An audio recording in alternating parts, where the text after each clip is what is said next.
우리 학우 여러분들을 이렇게 영상으로나마 만날 수 있게 되어서 감사하게 생각을 합니다. 글쎄요, 저는 지금 이 영상을 오늘 며칠이죠? 4월 7일인가요? 4월 7일 날 찍고 있습니다만은 아직까지는 코로나19 바이러스 상태가 완전히 다 진정된 것은 아니기 때문에 여전히 이렇게 동영상 강의를 위해서 촬영을 하고 있습니다만은 마음이 참 많이 무겁습니다.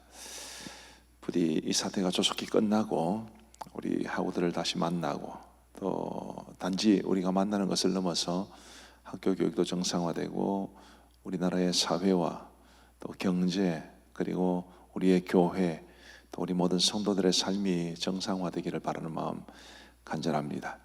우리 먼저 기도하고 강의를 시작하겠습니다. 하나님 아버지 감사합니다. 2020년 봄학기가 참 모두에게 힘겨운 듯합니다. 이 목회 리더십 과목에서도 이제 벌써 4주차 강의를 녹화하고 있는 중인데 아직까지 어떻게 될지 모르는 어려운 상황이기는 합니다만은 그래도 이렇게나마 저는 우리 학우들을 만나고 또 학우들은 동영상을 통해서 제 강의를 듣게 해주신 것을 감사합니다. 목회 리더십, 매우 목회 현장에서 중요한 이 주제를 가지고 우리가 함께 고민하고 또 서로 간의 유익을 나눌 수 있도록 은혜를 베풀어 주옵소서. 우리 모든 학우들을 지켜주시옵기를 간절히 원하옵고 예수님 이름으로 기도하옵나이다. 아멘. 자, 우리 두 사람 한번 비춰주시겠습니까? 사실은 우리 가족들이 내가 전도사님 애먹인다고 되게 뭐라 하거든. 미안하게 생각합니다. 아닙니다. 맛있는 거 사준다니까. 자, 이제 우리가 지금 네 번째 강의를 찍게 되었는데 네. 자, 세 번째 강의까지 전도사님 생각하기에 목회 리더십과 관련해서 굉장히 좀 가장 유익하게 다가왔던 점이 있다면 어떤 것입니까? 저번 강의 때 리더는 기본적으로 인격이 갖춰져야 되고 그 사람의 됨됨이에 따라서 그 사람의 리더십이 결정이 되는 것이다라고 했던 게 가장 것 같습니다. 예, 감사합니다. 이제 리더의 인격이 우리 모든 팔로워들에게 굉장히 큰 영향을 미치고 당연히 그것이 리더십에 있어서 굉장히 중요한 것이다. 방금 전도사님 그렇게 말씀해 주셨습니다. 이 목회 리더십을 시작할 때부터 말씀을 드렸지만 리더십은 영향력이지요. 내가 리더로 살아가면서 나를 믿고 따르는 사람들에게 선한 영향력을 끼치며 살아가는 것, 또 사역을 감당하는 것, 그것이 바로 리더십이고 그것이 목회적인 영역에서 어떻게 발현되는가라는 것이 목회 리더십입니다. 지난 3과에서 우리 리더의 삶이 굉장히 중요하다고 말씀을 드렸고요. 리더의 인격이라고 하는 측면을 보면 크게 네 가지 영역으로 나눈다고 그랬습니다. 기억나실지 모르겠지만 처음에는 성품이라는 게 있었죠. 그 다음에 기질이라는 것도 있었죠. 네. 그다음 오늘은 나머지 두 개 자세와 정서를 가지고 이야기를 하겠습니다. 자, 삶에서 자세 혹은 태도의 중요성 한번 생각해 보십시다. 혹시 전도사님 아시는 분들 중에 이렇게 그 스마트폰 많이 사용해서 좀 자세가 이상하게 된 거북목이라고 그러나요? 그런 거 가지고 있는 분들 계십니까? 네, 한 명 정도 있는 것 같습니다. 그 외에도 자세가 안 좋아서 건강에 좀 좋지 않은 영향을 끼치는 사람들이 있나요? 네, 있습니다. 그죠? 네. 육신의 자세도 별로 안 좋으면 육신의 건강에도 도움이 안 되듯이 네. 우리가 살아가면서 사람들에게 보여지는 우리의 삶의 자세가 좋지 않으면 우리의 인격에도 별로 도움이 안 될 것이고 그것은 당연히 리더십에도 영향을 끼치게 됩니다. 아주 비근한 예를 들면 예전에 우리 가음정 교회에 저하고 나이가 비슷한 남자 집사님이 계셨습니다. 저는 17년 전에 우리 가음정 교회에 부임을 했고요. 1년 반 정도 사역을 하다가 이제 미국으로 교회가 유학을 보내줘서 미국으로 건너가서 3년 반 정도를 공부를 하고 다시 돌아왔습니다. 근데 제가 미국으로 떠날 때쯤 돼가지고 그때 저하고 나이가 비슷했던 그분이 저를 굉장히 좋아하셔서 저한테 이렇게 말을 했었습니다. 목사님, 염려 말고 잘 다녀오십시오. 제가 교회를 잘 지키겠습니다. 그때 그분은 서리 집사님이셨는데 하여튼 교회를 잘 지키겠다고 말씀을 하시고, 제가 서리 집사님을 얕보는 것은 아닙니다. 어쨌든 그분이 그렇게 말씀을 하셨고 제가 다녀왔는데 오니까 안 계세요. 교회를 떠나셨어요. 참 굉장히 안타까운 일이었고요. 우리 창원은 그렇게 넓지가 않고 우리 교회 주변에 이렇게 공원이, 체육시설 같은 또 산책할 수 있는 이런 공원이 잘 되어 있기 때문에 우리 부부도 가끔 운동하러 나가는데, 근데 한 번은 여기 앞에 있는 체육공원에서 만났습니다. 그분을 딱 정통으로 만나게 됐어요. 그분이 저한테 그런 이야기를 하셨습니다. 그분도 저하고 했던 약속을 기억하고 계시더라고요. 전도사님, 그때 목사님, 정말 죄송합니다. 제가 교회를 떠나서. 근데 저에게도 어쩔 수 없는 사정이 있었습니다. 이렇게 말씀을 하시더라고요. 그분의 이야기를 들어보니까 그렇습니다. 그때가 그분의 이제 아들이 중학생이었어요. 근데 이 아이가 이제 중등부를 딱 올라갔는데, 사실 우리 중등부 교사 중에 이제 그 아이의 담임 선생님이 되셔가지고 이렇게 약속을 잘 안 지키는 선생님이셨나 봅니다. 예를 들면, 야, 내가 뭐 사줄게, 언제 모여라 이래놓고 자기는 잊어버리는 거예요. 안 나가기도 하고, 또 약속을 뭐 30분, 뭐 1시간 이렇게 늦기도 하고. 오해하지 마십시오. 우리 가암적인 교사들 대부분 다 좋으세요. 하여튼 그때 이상하게 이제 그분의 아들에게 그 선생님이 이제 배정이 된 것입니다. 사실은 뭐 또 한 고등학생 뭐 혹은 그 밑에 초등학생 이 정도 되면 또 이해하고 지나갈 법한 그런 상황인데, 이제 중학생이다 보니까 굉장히 모든 일에 반항적이고 좀 그런 성향을 가지고 있죠. 얘가 그 선생님 너무 싫어하는 거예요. 선생님을 싫어하는 데서 더 나아가서 중등부를 싫어하고, 중등부를 싫어하는 데서 더 나아가서 우리 가암전 교회를 싫어했습니다. 그래서 나는 저 선생님이 다니는 교회는 안 간다, 그러면서 가족들에게 선포를 했고, 다른 교회로 안 옮기면 나는 아예 교회를 다니지 않겠다, 그렇게 이야기를 한 것입니다. 그러니 뭐 아주 오랜 시간 동안 그 가정에서 그 아이의 문제를 놓고 씨름을 했겠죠. 그러다가 결국 교회를 옮기게 되었습니다. 그분이 저한테 이런 이야기를 해주시면서 저한테 뭐라고 했느냐면, 목사님, 우리 아이를 살리기 위해서 교회를 떠나야 했습니다, 그 이야기를 하더라고요. 자, 그럼 여기에서 이게 실제로 있었던 일입니다. 자, 우리 전도사님 같으면 전도사님의 리더가 약속을 어기기를 밥 먹듯이 하고 또 시간도 안 지키고 신뢰할 수 있겠습니까? 어려울 것 같습니다. 근데 그 선생님 제가 잘 알거든요. 네. 그 선생님 사람 되게 좋아요. 사람이 참 착하고 따뜻하고, 그런데 시간을 안 지키고 약속을 안 지키는 거예요. 그럼 사람이 굉장히 좋은데 이처럼 약속을 안 지키고 시간을 안 지킨다, 그래도 따르기가 어렵겠습니까? 예. 처음에는 좀 실수라고 그죠? 넘어갈 수 그게 있는데. 자세입니다. 네. 자세. 시간을 잘 지킨다 혹은 지키지 않는다, 약속을 지킨다 지키지 않는다, 이 자세죠, 그죠? 그런 자세가 리더에게는 치명적이 될 수 있습니다. 지금 리더의 인격에서 이 자세가 포함되는 이유가 바로 그것입니다. 자, 이제 저를 비춰주십시오, 집사님. 자, 삶에서 자세 혹은 태도의 중요성을 한번 보십시다. 자세는 성공적인 삶을 위한 가장 중요한 요소입니다. 살다 보면 성공도 경험하고 실패도 경험하죠. 뭐 전도사님 같은 경우에는 조금 나이가 젊으시지만 또 저 정도 나이만 돼도 그야말로 인생의 단맛 쓴맛 보면서 여기까지 왔는데, 그러나 좋은 자세를 유지할 수 있으면 언젠가는 성공적인 삶을 살았다는 게 입증이 될 겁니다. 비록 성공도 하고 실패도 경험하지만, 실패를 했다는 것 자체가 중요한 것이 아니라 실패했을 때 어떤 자세를 가지는가, 성공했다라는 게 중요한 것이 아니라 성공 이후에 어떤 자세를 가지는가, 이게 굉장히 중요하다는 거죠. 자, 데니스 웨이틀리라는 말에 글을 한번 읽어주시겠습니까? 승자가 가지는 감정은 좋은 가문에서 태어나는 것이나 높은 지적, 능력 혹은 재능에 있지 않다. 그것은 타고난 소질이 아니라 오직 자세에 있다. 자세야말로 성공의 절대적인 기준이다. 공감이 되십니까? 네. 네.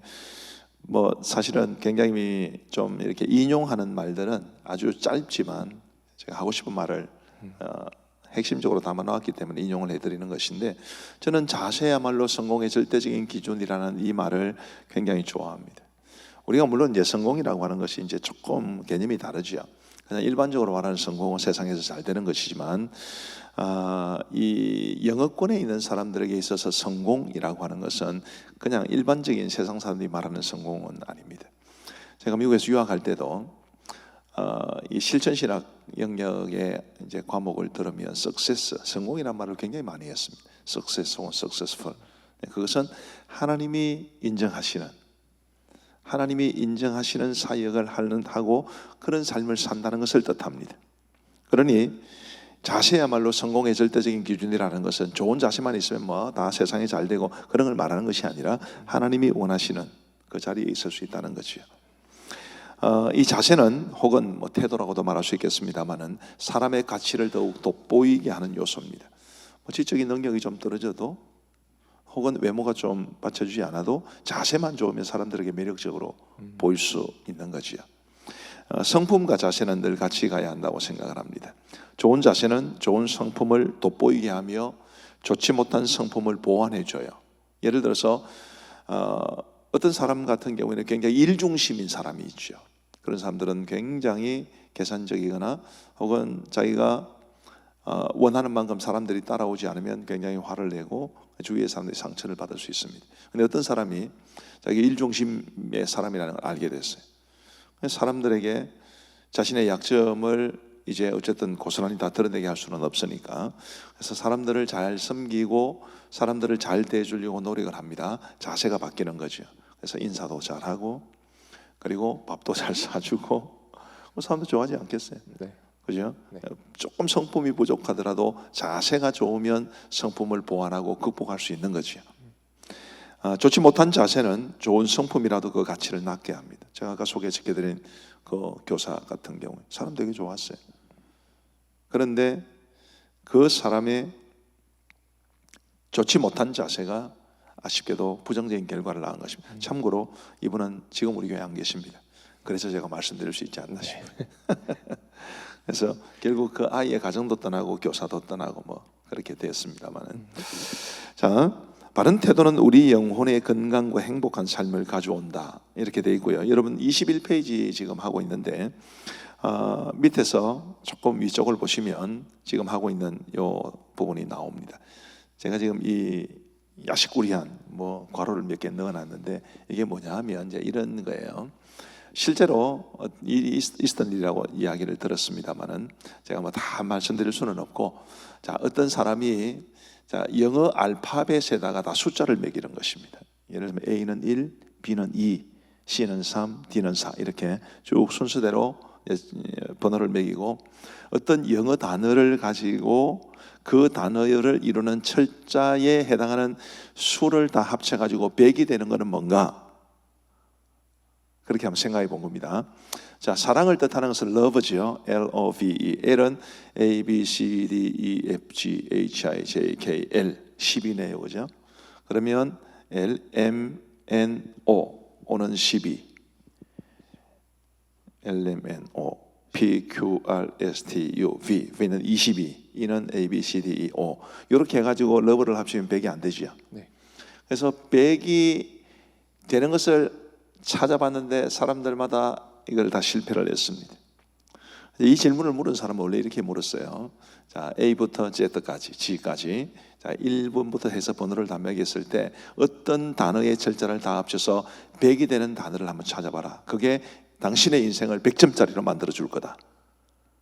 그런데 attitude, 이 자세를 뜻하는 이 단어에 매겨진 값을 합치면 100이 됩니다. 아주 재미있는, 집에 가서 한번 해보세요. 네, 알겠습니다. 굉장히 재미있습니다. 뭐 성경에 나오는 이야기는 아니지만 굉장히 우연치고는 굉장히 독특하다 그런 생각을 가지고 있습니다. 자, 자세는 리더십에도 매우 중요합니다. 좋은 자세는 리더십에 큰 도움이 됩니다. 저는 생각할 때 리더로서의 성공 여부는 자세에 달렸다고 해도 과언이 아닙니다. 22페이지 보시면 존 맥스웰의 글을 한번 읽어주시겠습니까? 그 안에 있는 괄호 안에 있는 영어 단어는 안 읽어도 됩니다. 네. 당신의 재능보다 태도가 성공의 위치를 결정한다. 예, 재능을 aptitude라고 할 수 있습니다. 태도는 attitude, 성공의 위치, 고도는 altitude. 다 비슷한 말이죠. 이 미국 사람들이 이런 거 가지고 이 단어 놀이를 되게 잘하는 것 같아요. 그러면서 당신의 재능보다 태도가 성공의 위치를 결정한다. 저는 굉장히 좋아합니다. 재능이 좋아도 자세가 안 좋아서 성공 못한 사람들이 많아요. 근데 재능은 좀 별로지만 정말 자세가 좋아서 아주 성공에 이른 사람들도 많이 있습니다. 예를 들면 전도사님 편의점 자주 갑니까? 예, 자주 갑니다. 요즘 젊은 사람들 많이 가시대요. 자, 어떤 편의점에 들어갔어요. 아니 편의점 2개가 있다고 칩시다. 네. A 편의점에 갔는데 이 아르바이트 하는 학생이 되게 무뚝뚝하고 인사도 안 하고 그래요. 근데 B라는 편의점은 굉장히 친절하게 상냥하게 대해줍니다. 어느 쪽으로 가시겠습니까? B로 가겠습니다. 만약에 편의점 주인이라면 A 편의점의 알바와 B 편의점의 알바 중에 쓴다면 누구를 쓰겠습니까? B 편의점 다 마찬가지 아니겠어요? 다. 그러니까 이 태도라는 게 얼마나 중요한가를 말해주는 것입니다. 기질, 성품, 자세, 정서 중 가장 손쉽게 변화시킬 수 있는 것이 자세라고 저는 생각을 해요. 자, 성품 잘 바뀌기 어렵습니다. 기질 바뀌기 어려워요. 정서, 나중에 정서를 따로 말씀을 드리겠습니다. 정서도 바꾸기 참 어렵습니다. 그런데 자세는 바꾸기가 쉽습니다. 상대적으로. 부모님들이 아이들 키울 때 야, 어른들한테 인사 잘해라고 자세 가르치는 거잖아요. 약속은 지켜야지. 자세를 가르치는 거예요. 너 노는 자리 네가 정리해야 돼. 자세를 가르치는 것입니다. 동의하세요? 네. 더 자세를 가르치는 거예요. 네. 이런 자세가 변화시킬 수 있기 때문에 가르치는 것입니다. 그리고 그런 자세가 쌓이고 쌓이면 때로는 정서도 영향을 끼칠 수 있고 때로는 성품에도 영향을 끼칠 수 있습니다. 그만큼 자세는 중요합니다. 거기 인용문 한 번 더 읽어 주십시오. 우리는 얼마나 오랜 세월을 살 것인지는 선택할 수 없지만 그 세월 동안 얼마나 보람 있게 살 것인지는 선택할 수 있다. 우리는 우리 얼굴의 아름다움을 마음대로 통제할 수 없지만 우리 얼굴에 나타나는 표정은 조절할 수 있다. 우리는 인생에서 만나는 어려운 순간을 마음대로 통제할 수 없지만 인생이 덜 힘들도록 선택할 수는 있다. 우리는 세상의 부정적인 분위기를 통제할 수는 없지만 우리 마음의 분위기는 통제할 수 있다. 우리는 곧잘 우리가 할 수 없는 것을 선택하고 통제하려 한다. 그러나 우리는 우리가 선택할 수 있는 것, 즉 우리의 태도를 통제하려는 노력은 거의 하지 않는다. 이 글도 제가 굉장히 좋아하는 글입니다. 결국 태도에 우리의 삶이 달려 있다라는 걸 말하는 거지. 자, 리더가 가져야 할 자세나 태도에 대해서 이야기를 해보겠습니다. 사실은 이제 이 동영상 강의가 시간이 좀 제한될 뿐만 아니라 학우들이 이제 눈앞에 없으니까 제가 재미도 별로 없잖아요. 사실 학생들은 별로 재미가 없겠지만, 그래서 이 사실 자세나 태도 여기에 기록되어 있는 소개되어 있는 것들을 다 말씀드리는 것이 저는 너무너무 좋은데 지금 시간도 그렇고 충분히 다 설명을 드리지는 못할 것 같습니다. 핵심적인 것만 말씀을 드리겠습니다. 우선 포용하고 용납하려는 자세죠. 리더는 가슴이 넓어야 한다. 목회자는 가슴이 넓어야 한다. 맞습니까? 네. 예. 목회를 하다 보면요, 나하고 똑같은 생각을 가진 사람은 한 사람도 없다고 생각하시면 됩니다. 우리 성도들이 나하고 생각이 다르지만 목사를 존중하고 존경하고 따라와 주었기 때문에 같이 가는 거예요. 성도들의 마음의 생각이 다 나와 똑같은 경우는 별로 없습니다. 근데 모든 성도들이 또 다 똑같은 것도 아니에요. 모든 성도들이 저를 존중해주고 저를 사랑해준다. 저는 개인적으로 생각할 때 제가 굉장히 복이 많아서 하나님의 은혜를 많이 받아서 우리 가음정교회 성도들의 폭발적인 사랑을 받고 있다고 생각합니다. 그런 것 같죠? 네. 그러나 우리 교회 성도들이 또 100% 저를 다 좋아한다? 저는 그렇게도 생각하지 않습니다. 우리 성도들 중에도 저를 껄끄러워하거나 제 목회 스타일이 힘겹거나 이런 분들이 틀림없이 있을 거란 말이에요. 그런 상황에서 비록 나하고 생각이 좀 맞지 않는 사람이 있을 때에 그 사람을 버릴 것이냐, 포기할 것이냐, 다른 교회로 보낼 것이냐, 아니죠. 용납하고 포용해 주는 것입니다. 그래서 마음이 넓어야 되는 거예요. 우리 집사람이 저한테 가끔 말해줍니다. 여보, 목사가 쪼잔하면 안 돼요. 맞죠, 그죠? 네, 맞습니다. 조금만 뭐 목사님 이래 해주세요라고 반대를 하면 막 기분이 나쁘고 정말 자세가 안 좋은. 자, 리더가 용납하는 자세를 가지는 것은 리더 자신뿐만 아니라 팔로워들이 하나님의 용납하심을 경험하게 되는 길입니다. 어쨌든 성도들은 목회자를 통해서 혹은 목회자에 대한 경험을 통해서 하나님을 경험하거든요. 마치 가정에서 아이들이 부모 경험을 통해서 하나님을 경험하듯이. 그래서 리더가 마음이 넓고 포용해주고 실수까지라도 용납해주고 어리고 또 미성숙한 모습을 보이더라도 사랑으로 대해주고 하나님의 용납하시는 은혜를 발견하는 거지. 그런데 목회자가 책망만 하고 포용해주지 않고 자신하고 생각이 좀 다르다고 해서 멸시를 하거나 대놓고 무시하고, 미안하지만 그런 일들이 꽤 많이 있습니다. 그러면 성도들은 하나님의 용납해 주시는 은혜를 누리기가 상당히 어렵습니다. 그래서 우리 리더에게는 이 포용 혹은 용납이라고 하는 것이 굉장히 중요합니다. 리더는 긍휼의 마음을 가져야 되죠. 자, 성경 구절 많이 인용해 놨는데 제가 다 설명을 못 드리고요. 한번 여러분들이 진지하게 좀 읽어보시기를 바랍니다. 그다음 책임감. 리더에 있어서 책임감이라고 하는 것은 굉장히 중요합니다.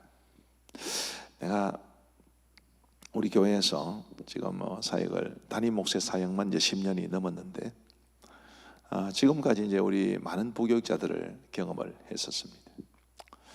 지금 부교육자들이 굉장히 좋은 것 같아요. 제가 보기에는 우리 전도사님이 있어서 말하는 게 아니라 굉장히 좋습니다.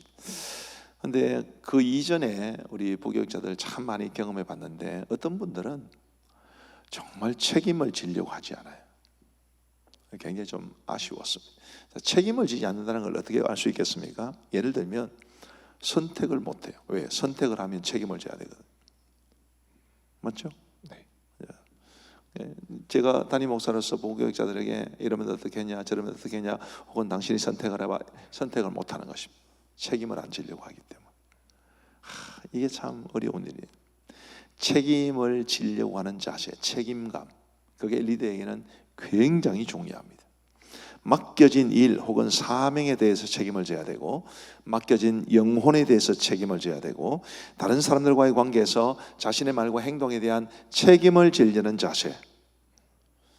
저는 이것이 어쩌면 목회자에게 있어서, 목회자의 자세에 있어서 가장 중요하지 않나 싶어요. 아까 포용도 이야기했습니다만, 결국 내가 책임져야 될 사람이라고 보면 포용하지 않겠어요? 내가 책임을 지지 않아도 되는 사람, 혹은 그런 비슷한 생각이라도 하면 당연히 포용하지 않을 겁니다. 그런데 끝까지 내가 책임을 져야 할 사람이라면 품어줘야 되지요. 그렇죠? 네.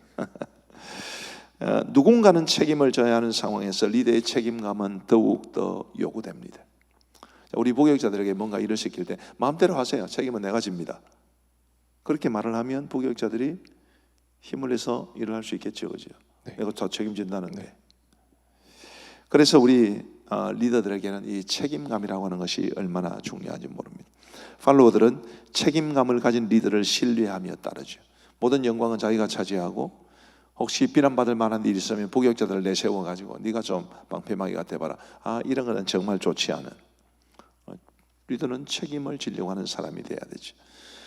범죄의 책임을 하와에게 전가한 첫사람 아담과 인류의 죄를 위해 십자가를 지신 마지막 아담이신 우리 예수님을 생각하시면 됩니다. 아담은 쪼잔하게 하나님께서 나에게 주신 여자, 저 여자가 뭐 이러면 얼마나 쪼잔한지. 근데 이런 책임 전가라는 것은 타락 시초부터 있었다는 현상이라는 것을 기억하면 되죠. 근데 우리 예수님은 굳이 그렇게 하실 필요가 없었음에도 불구하고 우리를 사랑하셨기 때문에 십자가를 지시고 우리의 모든 죄를 떠안아 주신 것입니다. 책임을 대신 맡아 주신 거지. 참 우리 주님의 이런 발자취를 따라갈 수 있으면 얼마나 좋을까 이런 생각을 합니다. 책임감이 가져오는 결과를 보시면 교회와 팔로워들의 신뢰를 얻을 수 있어요. 굉장히 중요합니다. 그래서 자, 긍정적인 자세. 긍정적인 자세가 부정적인 자세보다 더 생산적이에요.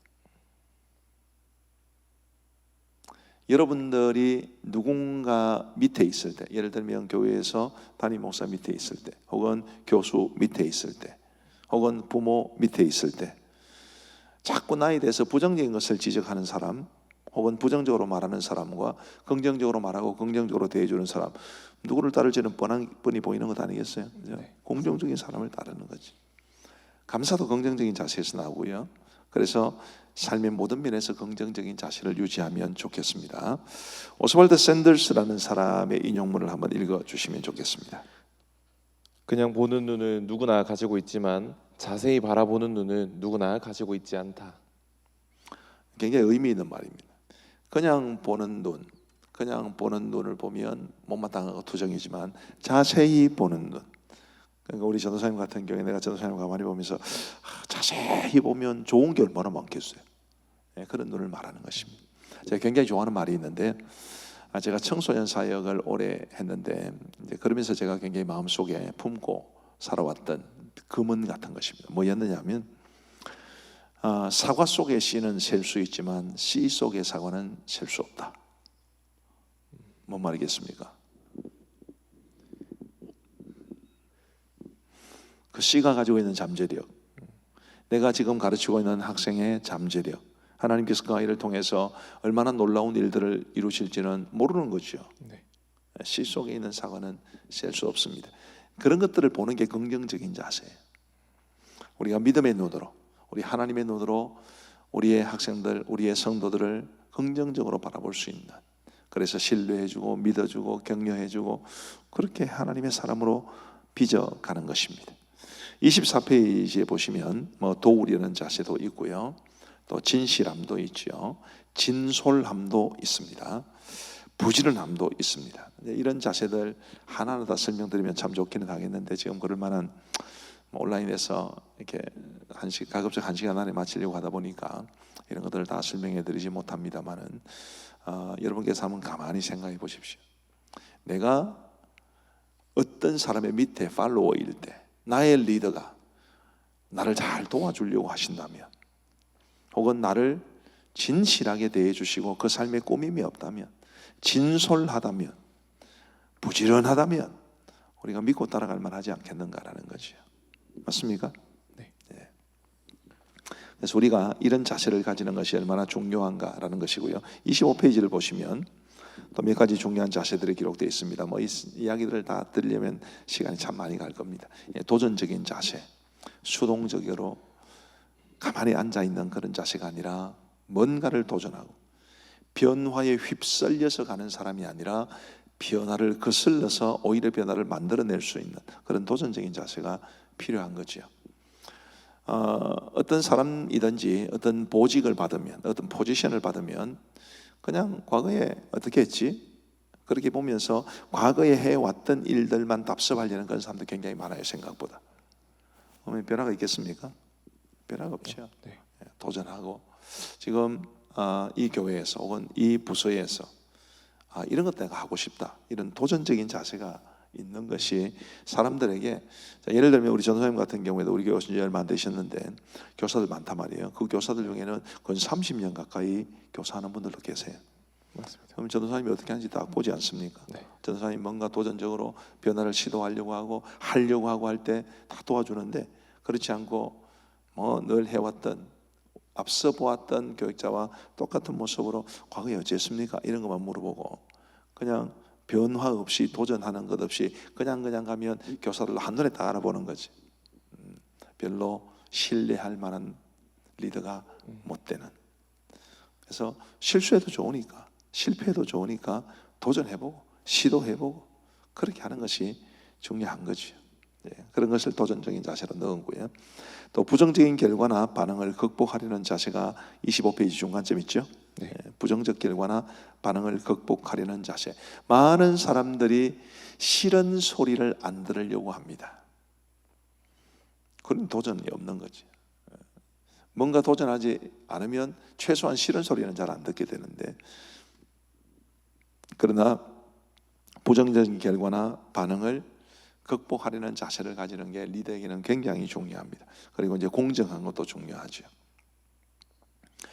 이게 참 쉽지가 않아요. 공정하게 대하는 것. 예를 들어 우리 교회 부교육자들이 우리 협동 목사님 한 분 빼고 우리 부목사님 6분, 남자 전사님 2분, 여자 전사님 2분, 총 10분이 계신데 그 10분을 제가 공정하게 대하려고 최선을 다하고 있습니다. 근데 이게 진짜로 쉽지가 않아요. 그런데 만약에 우리 남자 전사님 2분 계신데, 자, 한 분에게만 제가 어떤 특별한 대가를 베풀고 다른 한 분에게는 그렇지 않다면 공정하지 않은 거죠. 우리 김성민 전도사님 내가 마음에 너무 들어가지고 김성민 전도사님 굉장히 내가 사랑하지만 다른 전도사님은 내가 별로 안 좋아한다. 그러면 공정하지 않은 거죠. 희한하게 이런 것도 있습니다. 자, A와 B, 자, 부교육자가 있다고 칩시다. A는 뭐든지 잘해요. 그럼 내가 마음이 가요. 나도 사람인데. 근데 B라는 사람은 게으르고 뭐 사람 눈치만 보고 그럼 나도 왜 다 눈에 보이잖아요, 그죠? 그런데도 A를 좋아하면 이 B가 목사님은 A만 좋아해 그렇게 생각한다니까. 참 희한한 것입니다. 하여튼 그래서 사실은 이 목회 리더십에는 최대한 공정하게 하는 것, 이게 굉장히 중요합니다. 성도들도 마찬가지예요. 성도들도 오래된 성도도 있고 또 이제 갓 오신 성도님들도 있는데, 오래된 성도들만 싸고 드는 것도 좋은 리더십이 아니고, 오래된 성도들은 배제한 채 새 가족만 싸고 드는 것도 좋은 자세가 아니에요.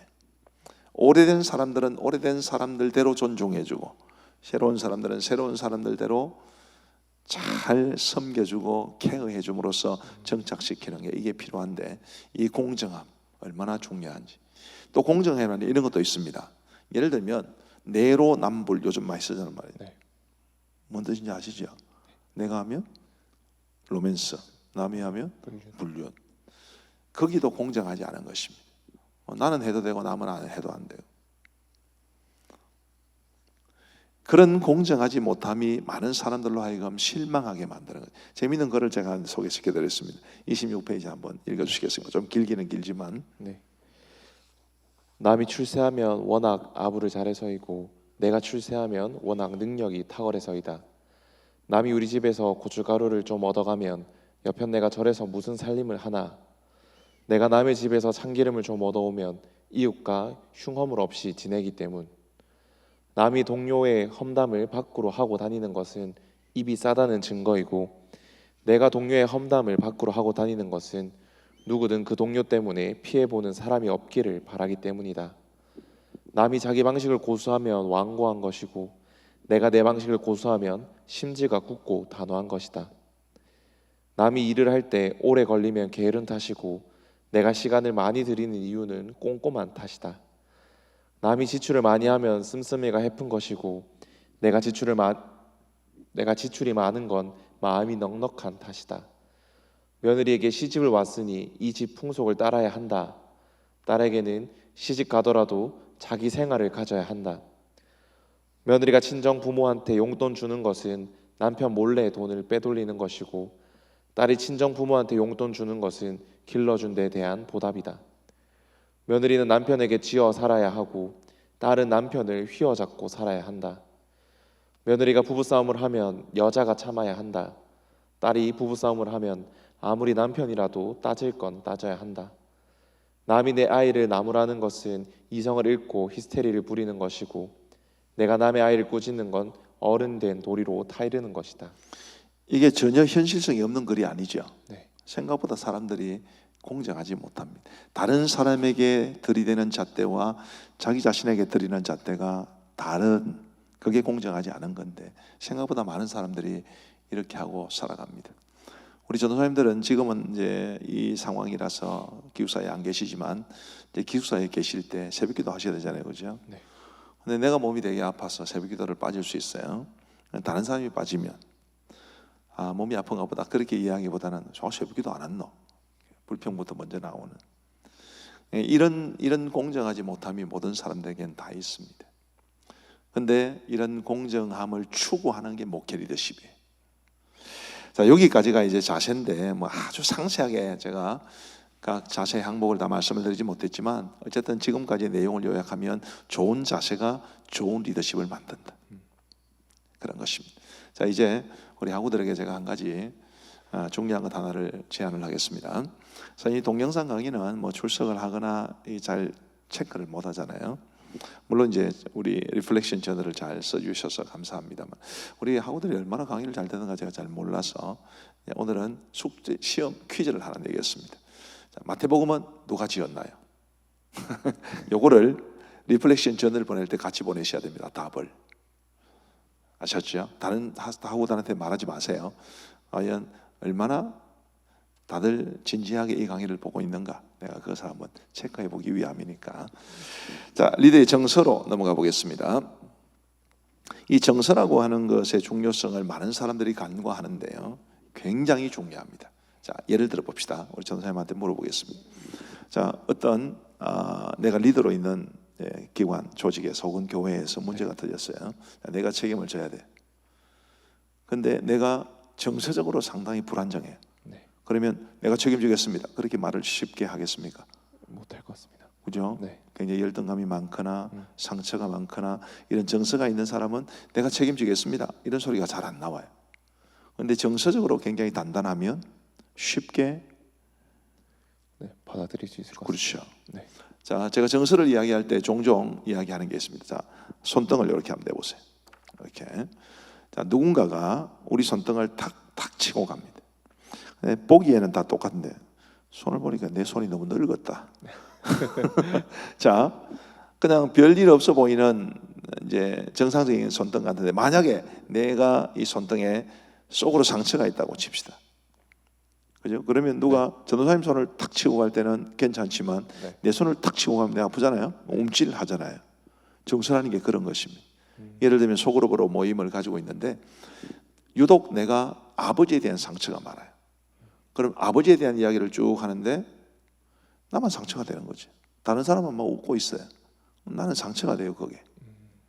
자, 어릴 때 돈 때문에 집이 너무 가난해서 돈으로 인한 열등감이 생긴 사람 같은 경우에 역시 돈 이야기를 뭐 자유롭게 하는데 나만 그게 나를 공격하는 것처럼, 비난하는 것처럼 들릴 수 있죠. 이런 것도 정서의 문제입니다. 요즘 분조장이라 해서 분노 조절 장애에 대한 이야기가 많이 나오죠. 그것도 역시 정서적인 측면. 좀 심하면 우울증 같은 이런 문제, 조울증이라든지, 이 정서라고 하는 문제는 굉장히 중요합니다. 제가 생각할 때는 앞으로 우리 한국 교회가, 한국 목사님들이 성도들의 정서와 관련된 이 부분 정말 심각하게 생각을 해야 됩니다. 자, 27페이지를 한번 보십시오. 자, 건전한 정서가 건강한 자세를 만들고 건강한 자세가 건강한 관계를 만든다. 제가 이렇게 생각을 합니다. 내가 정서가 굉장히 좋아야 자세가 좋게 나오죠. 아까 이야기했듯이 제가 담임 목사로서 이 상황에 대해서 아무도 책임지는 사람이 없을 때 제가 책임지겠습니다. 좋은 자세죠. 근데 정서가 안정되어야 그게 나오는 이야기. 결혼해서 부부관계로 살아갈 때도 마찬가지입니다.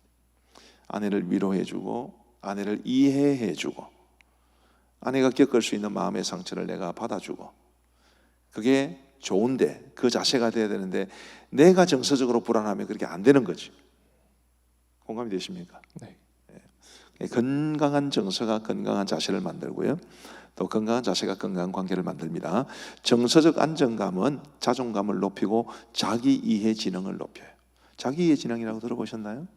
처음 들어봅니다. 이게 이제 다중지능 이론이라고 하워드 가드너 박사가 이제 제안한 것인데, 사람의 지능이 이제 지적인 것만 있을 수 있냐, 그 의문에서 시작하죠. IQ 테스트 해보셨어요? 네, 맞습니다. IQ 테스트 대부분 다 수학 노름 아닙니까? 그러니까 IQ 테스트라는 것도 숫자와 관계된 것이지, 이것도 우리의 지식을 전부 다 테스트하기는 좀 어렵죠. 그래서 하워드 가드너는 그런 IQ 테스트에 굉장히 심각한 이제 문제 제시를 하면서 사람의 이 지능을 8가지로 나누었습니다. 예를 들면 언어 지능, 수학 머리는 나쁜데 국어 잘하는 사람이 있단 말이에요. 네. 그죠? 시험 성적은 별로 안 좋은데 말 굉장히 잘하는 사람이 있어요. 또 신체 운동 지능, 말도 잘 못하고 또 뭐 수학도 잘 못하는데 굉장히 운동을 잘하는 신체 운동 지능이 높은 그런 사람이 있습니다. 이렇게 8가지로 나누는데 그 중에 하나가 자기 이해 지능이에요. 자기 이해 지능은 그야말로 자기를 이해하는. 예를 들어서 저하고 전도사님하고 친구 사이인데 대판 싸웠다고 칩시다.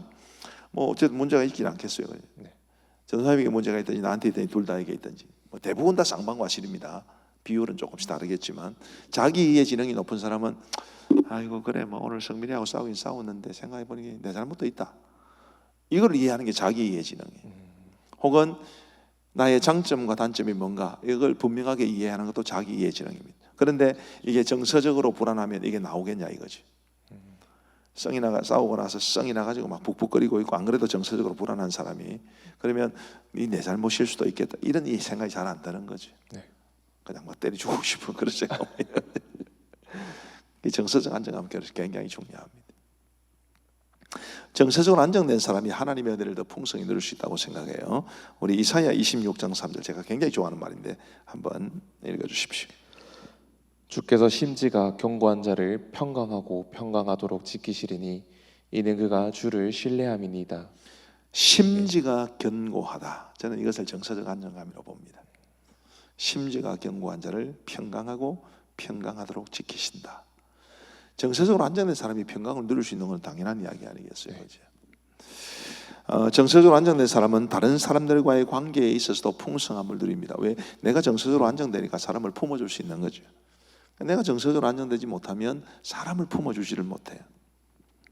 그래서 리더의 정서적 안정감은 팔로워들의 정서적 안정감에도 큰 영향을 끼치게 됩니다. 리더가 정서적인 문제로 비극적 결과에 이르는 경우가 많아요. 좀 미안한 이야기입니다만은 목회자들 가운데서도 다른 사람들에게 드러내놓지 못하는 이런 성적인 문제라든지 아니면 재정적 범죄에 대한 문제라든지 그런 범죄를 일으키는 분들이 가끔씩 있습니다. 네, 그런 분들이 그런 문제 자체도 정서적인 것에서 나오는 가능성이 많고 그런 문제가 있을 때 회개해야 되잖아요. 공식적으로 회개를 해야 되는데 이게 정서적으로 안정되지 못하면 회개가 안 되는 거예요. 그러다가 숨기고 나중에 걷잡을 수 없는 상태에서 터져버리는 경우가 많습니다. 그래서 리더에게는 정서적으로 안정된 것이 굉장히 중요한데 자, 예를 들어 보십시다. 사울이라는 사람, 사울의 삶의 줄거리를 한번 보세요. 자, 자신의 잘못이나 과오가 있었습니다. 성경은 그렇게 나오죠. 네. 하나님께서 징계를 예고하세요. 무슨 징계입니까? 사무엘을 통해서 하나님께서 너보다 나은 너의 이웃에게 너의 나라를 줄 것이다. 징계 예고지. 근데 회개했나요? 회개하지 않았어요. 오히려 정서적으로 불안해졌습니다. 그 불안함이 타인에 대한 왜곡된 시각으로 나타나고 그리고 깨어진 삶으로 이어가요. 자, 너무 간단하기 때문에 제가 조금 설명을 더 드리겠습니다. 다윗이 골리앗을 죽이고 그래서 이스라엘이 사울이 왕으로 있던 그 이스라엘 군대가 블레셋 군대를 격파하고 이제 개선을 합니다. 많은 여인들이 뭐라고 노래를 불렀습니까? 다윗이 죽인 자, 사울이 죽인 자는 천천히요, 사울은 만만이로다. 그때 사울이 이놈이 이런 대접을 벌써부터 받는데 얘가 더 얻을 것이 나라밖에 뭐가 있겠냐 그렇게 이야기를 해요. 왜 뜬금없이 나라 이야기가 나옵니까? 사무엘이 경고를 했거든요. 하나님께서 왕의 나라를 왕보다 더 나은 이웃에게 주실 겁니다. 자, 그러면 사울이 다윗을 보고 이놈이 나한테서 나라를 빼앗겠구나 그런 생각을 하게 되는 거죠. 그러면 사울 이전에 수많은 사람들, 사울의 신하들 중에서도 조금 뛰어난 신하들이 있었을 텐데 그런 신하들을 볼 때마다 어떤 생각을 했겠습니까? 이놈이 그놈인가? 그런 생각 안 했겠어요? 네. 그게 정서적 불안감이. 그럼 타인에 대한 왜곡된 시각으로 이어지는 거죠. 이놈이 그놈인가? 이놈이 그놈인가? 이놈이 나에게서 나라를 빼앗을 놈인가? 이놈이다. 그리고 다윗을 죽이고 죽이려고 하잖아요. 깨어진 삶, 멸망에 이르게 됩니다. 이게 사울의 삶의 줄거리예요. 아주 간략하지만 결국 사울을 완전히 황폐화시킨 것은 무엇이었습니까? 정서적인 불안감이었어요. 물론 그가 하나님의 말씀에 불순종했습니다. 그리고 회개하지 않았습니다. 사실은 그가 하나님의 말씀에 순종했다면 이런 일이 벌어지지도 않았을 것이고 그가 불순종해도 사무엘로부터 책망을 받았을 때 회개했으면 또 문제는 쉽게 끝났을 거예요. 그러나 그것도 하지 않고 저것도 하지 않았기 때문에 결국 그의 정서가 완전히 엉망진창이 되어버렸고 한 나라의 왕이 한 사람을 죽이기 위해서 10몇 년 동안 죽으라고 쫓아다녔단 말이죠. 이스라엘 땅에서. 정상적입니까? 정서적 불안정 때문에 그래요. 정서적으로 불안정한 사람은 도대체 무서울 정도로 아주 집착하는 그런 경향이 있거든요. 자, 부정적인 이야기 너무 오래 하지 말고 다윗을 한번 보십시다. 다윗은 상처를 성화하여 위대한 지도자가 된 사람입니다. 자, 다윗에게 상처가 될 수 있었던 상황을 한번 생각해 보십시다. 사무엘상 16장 11절인데요. 뭐 다 아는 이야기니까 읽지는 않겠습니다. 예를 들면 이런 거죠. 자, 사무엘이 다윗의 아버지 이새의 집으로 갔습니다. 그리고 아들들 다 데리고 오라 그렇게 이야기했습니다. 그 당시 사무엘이 아주 연세가 많은 분이셨고 이스라엘 최고의 영적 지도자 아니었겠어요? 사울이 왕으로 세움을 받았지만 그는 이미 실패한 왕이라는 게 많은 사람들에게 보여졌습니다. 그 상황에서 모든 사람들의 존경심이 다 사무엘에게 갔어요. 근데 그 사무엘이 직접 이새의 집에 와가지고 네 아들 다 데리고 와라 그랬는데 다윗은 못 왔어요. 상상할 수 있겠습니까? 전도사님이 우리 노무현 전 대통령 얼마나 존경하는지 모르지만 굉장히 존경한다 치고, 그리고 결혼해서 아이가 8명이라 치고 8명이라 치고, 자, 창원으로 내려오셨어요 대통령께서. 그리고 이제 직접 보좌관을 시켜서도 아니고 비서를 시켜서도 아니고 직접 전도사님한테 전화를 해서 어이구 김성민 전도사님, 내가 전도사님 아들들 다 만나고 싶습니다. 그랬는데 한 명 안 데리고 오겠어요? 상상할 수 없는 이야기. 그만큼 다윗이 어렸을 때 집안에서 푸대접을 받은 것입니다. 이해되십니까? 이거는 쉽게 상상하기 어려운 일이에요. 자, 사무엘상 17장 28절 한번 읽어주시겠습니까? 큰형 엘리압이 다윗이 사람들에게 하는 말을 들은지라 그가 다윗에게 노를 바라여 이르되 내가 어찌하여 이리로 내려왔느냐 들에 있는 양들을 누구에게 맡겼느냐 나는 내 교만과 내 마음의 완악함을 아노니 내가 전쟁을 구경하러 왔도다. 여기 지금 다윗이 아버지의 심부름으로 형들이 있는 싸움 들어가서 골리앗이 싸움을 도두는 것을 보고 화가 나서 군사들에게 이야기를 하는 중에 큰형 엘리압이 한 말입니다. 무슨 느낌이 듭니까? 들에 있는 양들을 누구에게 맡겼느냐. 지금 이때는 이미 다윗이 기름 부음을 받은 후였어요. 그것도 형들이 보는 앞에서. 형들의 입장에서 보면 그동안 무시하고 막내라고 천덕꾸러기에 취급을 했는데 자기들이 보는 앞에서 이스라엘의 다음 왕으로 기름 부음을 받은 것입니다. 형들이 좋은 마음으로 품어줬을 리가 없습니다. 없죠. 들에 있는 양들을 누구에게 맡겼느냐. 너는 들에 있는 양들이야 돌볼 놈이지 지금 네가 뭐라고, 지금 그런 의미잖아요. 나는 네 교만과 네 마음의 완악함을 아노니.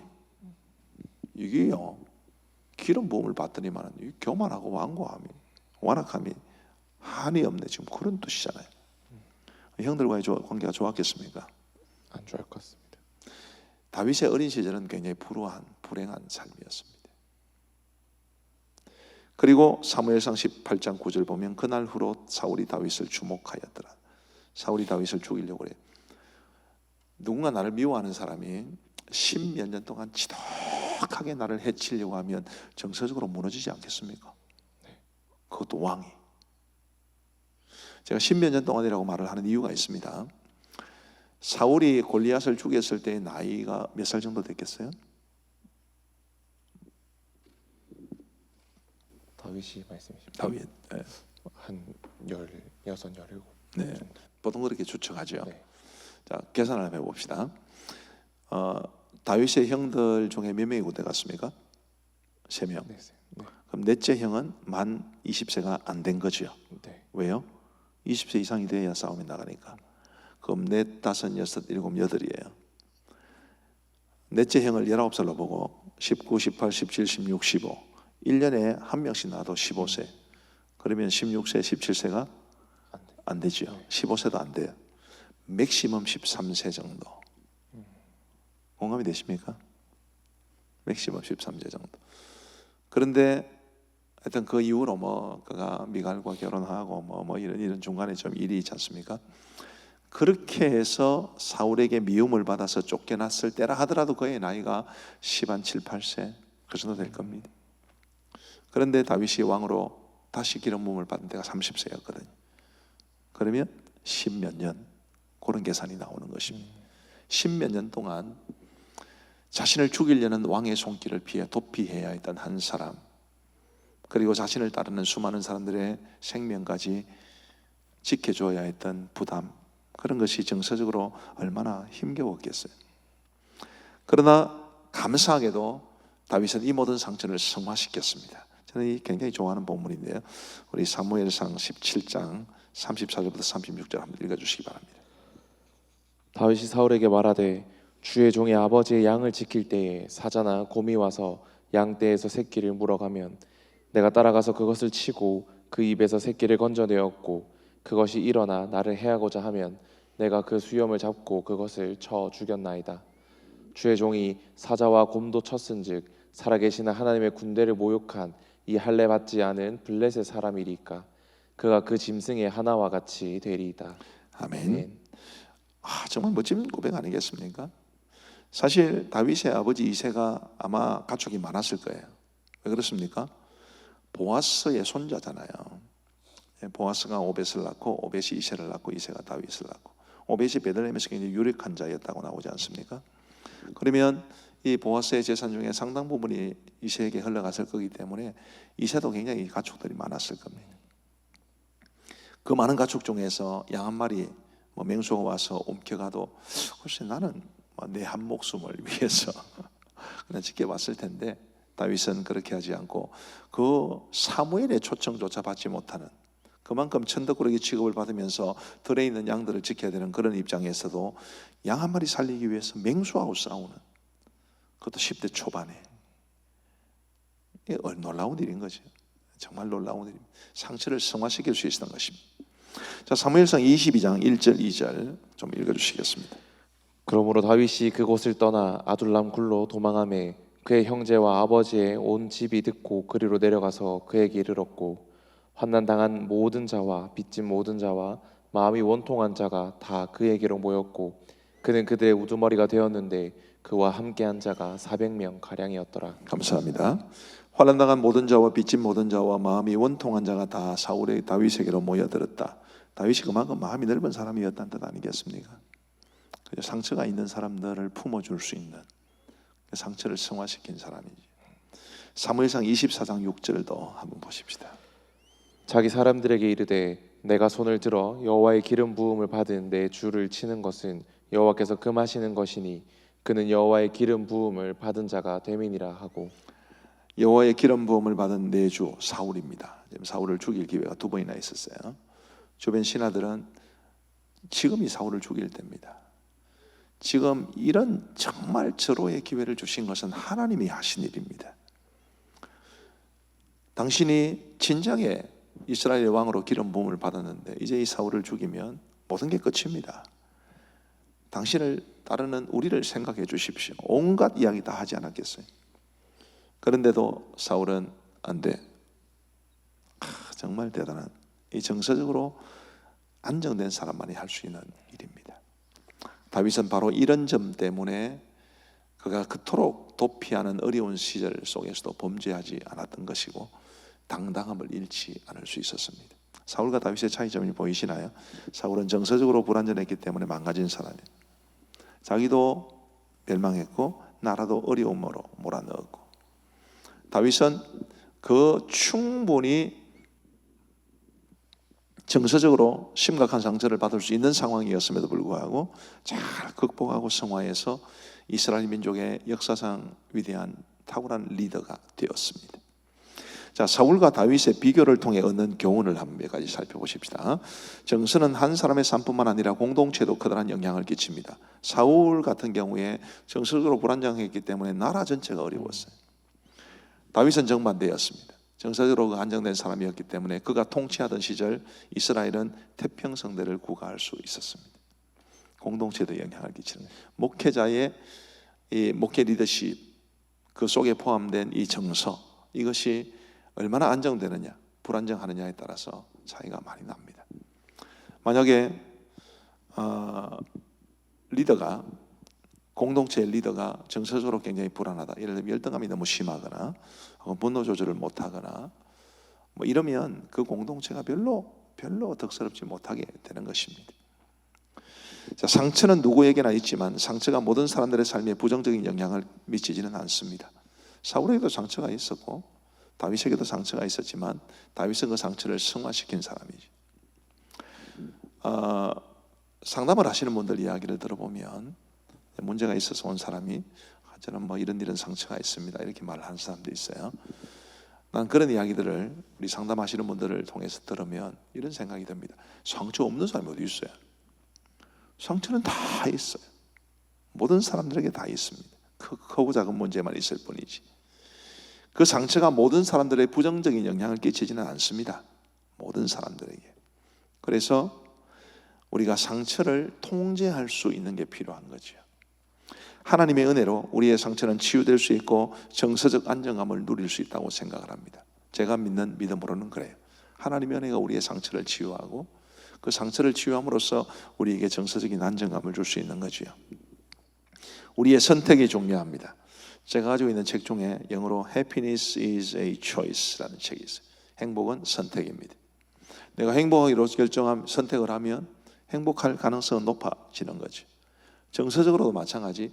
내가 정서적인 안정감을 택하겠다, 그렇게 선택을 하면 당장은 뭔가 큰 변화가 일어나는 것은 아니지만 조금씩이라도 변화되어서 그것이 우리로 하여금 정서적 안정감을 가지게 할 겁니다. 선택을 잘하며 사십시오. 뭐 여자친구한테 선물을 뭘 해줄 건가, 그런 것만 중요한 게 아니고, 지금 내가 가지고 있는 나의 문제가 이것인데 이 문제에 대해서 내가 좌절할 것이냐 아니면 극복할 것이냐, 선택이죠. 선택 굉장히 중요합니다. 긍정적 사고와 자존감은 상처를 치료하는 특효약입니다. 이 정서가 긍정적 사고와 자존감에도 영향을 끼칠 수도 있어요. 정서적으로 안정되면 당연히 긍정적으로 사고할 거고 자존감에도 도움이 됩니다. 거꾸로 마찬가지. 긍정적으로 사고하려고 기를 쓰고 노력하고 나 스스로를 굉장히 존귀한 사람으로 여기면 우리 상처를 치료할 수 있는 특효약도 됩니다. 좋은 사람들과의 교제는 상처를 치유하고 정서적 안정감을 누리는 데 매우 큰 도움이 됩니다. 굉장히 중요합니다. 정서가 전염되는 성향이 있어요. 정서적으로 굉장히 불안정한 사람하고 있으면 나도 불안정해요. 근데 정서적으로 굉장히 안정감이 있는 사람하고 같이 있으면 굉장히 안정감을 얻을 수 있습니다. 그러니 좋은 사람들과의 교제가 필요한 거예요.